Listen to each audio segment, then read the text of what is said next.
Hey everyone, I'm Darian. And I'm Alexander, also known as Allu.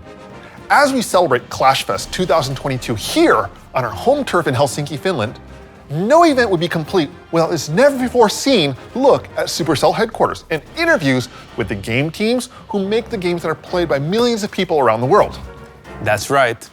This exclusive tour is the first time we've invited the public into Wood City. And in our two-part video series, we'll be granting you with special access into what life looks like here in Supercell Helsinki. So grab your salmiakki and let's get this started. Supercell headquarters, also known as Wood City, is the largest wood building in Finland. Mainly made of locally and sustainably sourced spruce, Wood City contains more wood than any other building in the entirety of Finland. In fact, most of the building is actually made of wood, with the exception of the concrete foundation and the decorative units here. Believe it or not, more than 75% of Finland is covered in forest. And this bountiful amount of nature was the inspiration for the design of Wood City, with its organic flowing lines and columns of trees.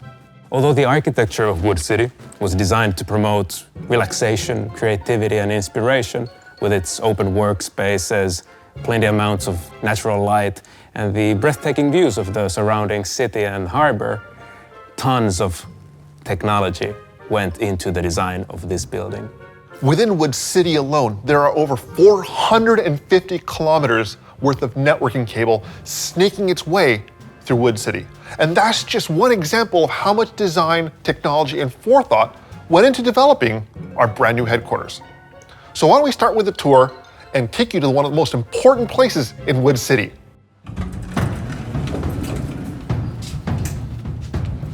Welcome to Pekka Cafe! At Supercell, we take coffee seriously. In fact, we take it so seriously that we consume exactly 678 cups of coffee per day. Exactly.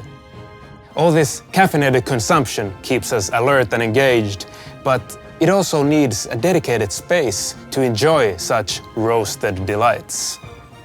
Pekka Cafe provides the perfect place to have a cup of coffee or tea or even smoothies, to have meetings with colleagues, or just chat about your day. Delicious pastries, tasty delights provide the ultimate backdrop as really cool musical playlists just keep the vibe chillin'.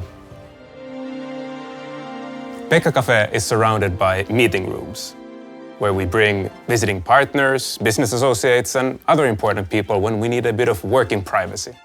Each meeting room is filled with video conferencing technology so that we can chat with those who are working remotely, and of course with our beloved colleagues who work in Supercell's international offices in San Francisco, Seoul, and Shanghai. Hey everybody. Hey. Hey. But you guys, you want to see the cool stuff, right? Should we show them? Yeah.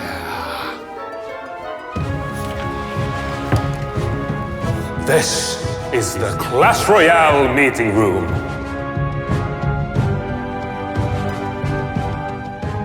Rule of your meeting like the red or blue king. Ever think about living out your fantasies of nerfing or buffing your favorite card? Well, in this room, you can. But don't let the in-game facade fool you. This room is jam-packed with technology, whether it's video conferencing technology that tracks the person speaking, induction pads to charge your mobile devices, and incredibly fast high-speed Wi-Fi for everybody in attendance. In fact, we have meeting rooms themed after each of our live games, whether it's Clash of Clans, Heyday, Boom Beach, and finally Brawl Stars. Oh, hey Alu, speaking of game teams, do you think we can get some time with the Clash Royale dev team and just have a chat with them? You know what? I'm pretty sure we can. All right, let's go. Let's do it.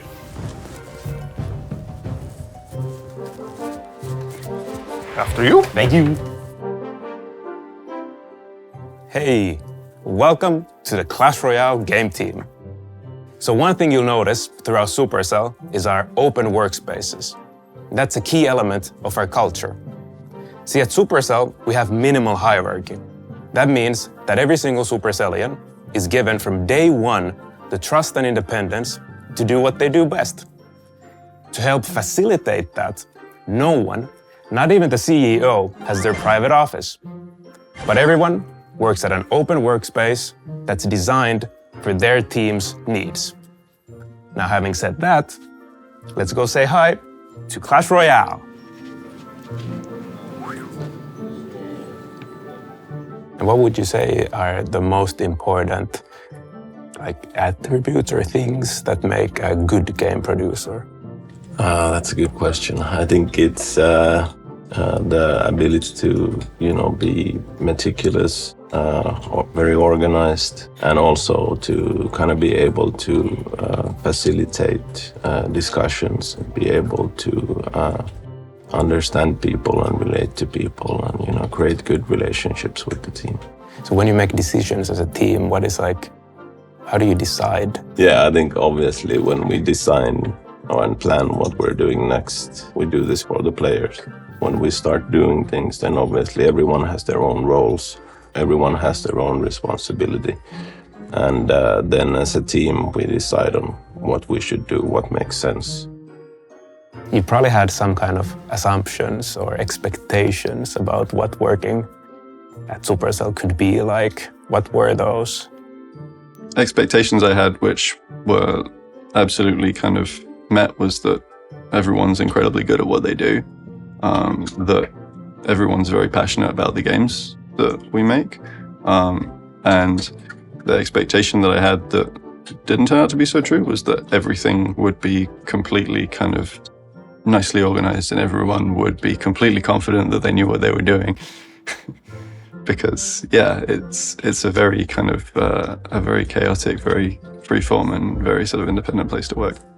What would you say makes a game designer, a great game designer? Curiosity is probably the most important thing. Just thinking, I wonder, what if this? And then having the sort of the determination to sort of follow that thread and see where it goes. Because for me, the thing that makes this type of games we make sustainable for the very long term is surprising people. It's making sure that our players don't always know what's coming next, and that when an update lands, something isn't just exciting because they've been waiting for it, it's exciting because they never imagined it. As a game designer working in Clash Royale or with Clash Royale, what makes you most excited? Oh man. I mean, I feel incredibly lucky to be working on this game because it's got, years of strong history behind it, but it has one of the most easily playable core gameplay of anything I've ever worked on. It's incredibly fun to just pick up and play, and yeah, the hope that I can help kind of bring that to even more people and use that kind of that gift that the people on this team who came before me have given me is really exciting. How would you describe what makes a great team? What elevates a good team and makes it into a great one? That's a good question. I think it's all about respecting each other's differences. It's so important for the team to be able to talk about anything and feel safe to express, any feedback, any thoughts that they have, even if they disagree. And we talk about disagree and commit a lot here. So I think it's the sign of a great team is actually that trust that you build together through sharing anything that's on your mind and not feeling like you would be judged or punished for it. And beyond that, I think working well together, being able to communicate well, and generally respect and trust. If you would describe the working culture at Supercell and in your team, how would you describe it? I would say both at Supercell and on the team, collaborative, thoughtful, empowering. That's how I would describe it, and that's been my experience. Let's say there's a new game feature and that means that you need to design something new. How do you start? Where do you begin? Can you talk us about the process? Well, of course, we work very intensely with the team, so we collaborate a lot. So UI is also some area that everybody, like the coders and also game designers, also work on and comment and kind of come up with concepts sometimes. So it's kind of like a collaborative thing.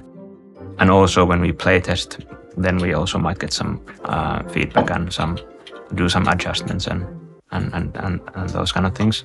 But where I start is basically discussing the feature, what we're going to make, and then coming up with some kind of like a first draft design of how the feature would work and what's the loop and what player must understand.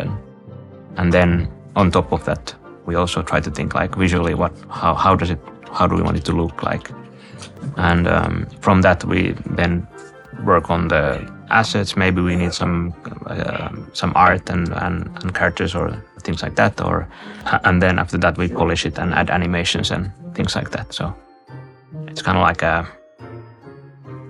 process that kind of evolves. When do you know that you've made something successful, that your decisions were correct? When can you be proud of your work? When I hear like good feedback from the players, that's always the best. Like if there's like players tell that this was great, and like of course that's the best. Then you know that you've done something right. That's the main goal.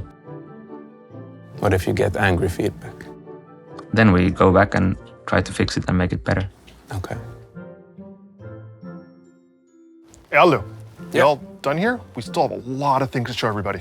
Okay, man. Just about done. All right, let's go. So that wraps up part 1 of our exclusive tour of Wood City here in Helsinki, Finland. We hope you've enjoyed everything you've seen so far, and we hope you enjoy the rest of the CLASHFEST festivities yet to come. Thanks for joining us, and we'll see you in part 2 of this video tour, where we're going to sit down with the Clash of Clans team and show you the rest of Wood City. See you later. See you later.